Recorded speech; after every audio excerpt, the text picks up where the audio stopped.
د سعودي عرب نه علاوه چې دوه نور ملکونه هم میدان ته رال چې موږ د پاکستان سره اګریمنت کوو د پاکستان سره معاهده کوو ملګرو څنګه چې تاسو ته پته د سعودي عرب او پاکستان چې د معاهده کړی دا نو دینه پس چې دوه نور ملکونه هم میدان ته رال د عرب ملکونه چې د ولې د پاکستان سره معاهده کوي څنګه چې تاسو ته پته راکنه سعودي عرب او پاکستان معاهده وکړه او دا معاهده په دې بنیاد باندې وشوله کچته په سعودي عرب حمله کیږي دا به دې تصور کیږي لکه چې په پاکستان حمله کړي او کچته په پاکستان حمله وشي وای دا به دې تصور کیږي لکه په سعودي عرب باندې چې حمله کړي وي ملګرو د کعبه او د مدینه چې څومره سکیورټي وي دا به د پاکستان وي د پاکستان جنډې چې ده نو الته د بغړ غټ خارونو باندې ودرولې د سعودي عرب د جنډې سره ملګرو نو ټول خلک حیران شو په دې ټیم کې چې د انډیا ډیره زیاته خپه ده او د نور ملکونه چې د ولې د پاکستان سره معاهده کوي ملګرو اول دا کنه چې پاکستان سره روپۍ نشته د سعودي عرب سره چې د روپۍ دي نو غټ انویسټمنټ چې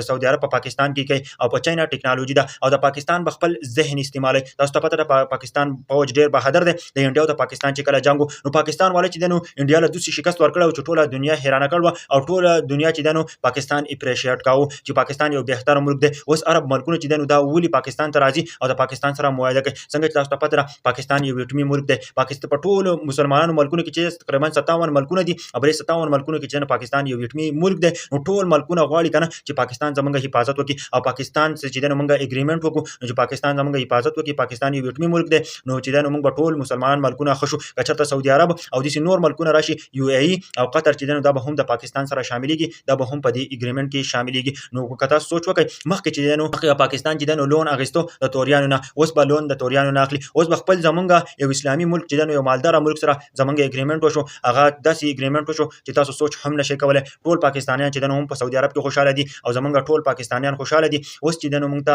هر څه آسان شول مخکې چې موږ به د کته سوچ وکړو کنه چې څومره تیل لیکنه د سعودي عرب نه او د ملکونو نه چې د یورپ ته لیږي او کچرته دا پیبند کې نو ان شاء الله پاکستان او د نور ټول مسلمانان به ترقی وکړي او بل یورپ چې د یو هیڅ هم نشي کولای اوس ټول خلک حیران کړي د کله چې د اګریمنت وشو ماشاءالله او چې څومره کسان ویډیو ګوره ضرور شیر کړي اوس دا ملکونه چې د پاکستان سره یو ځای کیږي او ان شاء الله ټول مسلمانان ملکونه چې دا به یو ځای کیږي او پاکستان چې کومه پوج دغه دستي چې هم سعودي عرب ته تللی دي او نور به هم زی ځکه چې د کعبه او د مدینه د حفاظت لپاره ملګرو هغه چې د سکیورټي به پاکستان ویار ډیره خولي خبره ده کنه چې د مدینه او د مکی حفاظت لپاره د پاکستان سکیورټي ورکړي دا زموږ لپاره ډیره خولي خبره ده یار او چې په سعودي عرب کې د پاکستان جنډې هم چې هغه لهراو شوې دي هغه چې د سعودي عرب د جنډو سره دي یار یو ډیر خولي اګریمنت شوی دی یار په دې باره کې تاسو وایي خو انت کمنټ به ضرور کوئ چې څومره مسلمانان می ویډیو ګوره کوشش کوي چې دا دومره شیر کړي دا دومره شیر کړي چې د کافرانو ته ضرور ورسي چې دوی ته پته ولګي کنه چې مسلمانان هر څه کولای شي پاکستان یو تقاطور ملک دی او نن خلکو چې دنه ومنله ځکه چې په دنیا کې یو ملک چې د سره ډغاره نشي واله دوی چې د خپل حفاظت په خپل باندې کوي